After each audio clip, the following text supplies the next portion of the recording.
दो दरवीश और चशमा रहमत जंगल के घने साए में, जहां परिंदों की चहचहाहट के सिवा कोई आवाज न थी।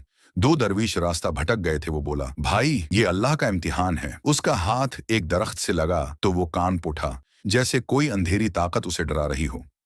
दूसरा दरवेश, जिसे लोग बाबा रहमत के नाम से पुकारते थे, मुस्कुराया। इसकी दाढ़ी सफेद थी और आंखों में एक अजीब रोशनी।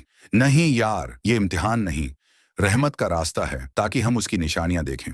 लेकिन यहाँ तो सिर्फ दरख्त ही दरख्त हैं। कौन सी निशानी? बाबा रहमत ने एक पत्ते को हाथ में लेकर कहा, क्या ये पता अपने खालिक को नहीं पुकार रहा? हर शे उसकी तस्बीह करती है। थोड़ी दौड़ चलने पर बाबा रहमत ने कहा, देखो, पानी की आवाज है। दरख्तों से गुजर कर वो एक चश्मे के पास पहुंचे। चश्मे का पानी शफाफ था।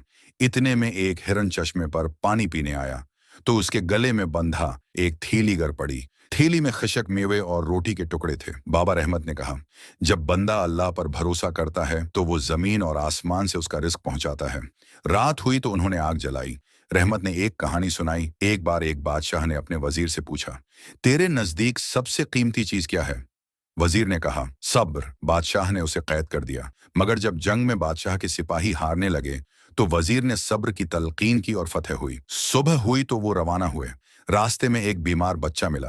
रहमत ने चश्मे का पानी उसके मुंह में डाला तो वो तंदुरुस्त हो गया। ये तो अल्लाह की रहमत है जो सब्र करने वालों पर नाजिल होती है। आखिरकार वो जंगल से निकल आए। यूसुफ की आंखों में अब खौफ नहीं, यकीन था। हर मुश्किल में अल्लाह की रहमत छिपी होती है, बस हमें सब्र के साथ उसे तलाश करना होता है। सबक: अल्लाह की रहमत हर जगह मौजूद है। जो सब्र करता है वो न सिर्फ मुश्किल से निकलता है, बल्कि उसे ऐसे तोहफे मिलते हैं जो उसके वहम व गुमान में भी नहीं होते। जैसे चश्मे का पानी, हिरन की थैली, सब सब्र का सला थे।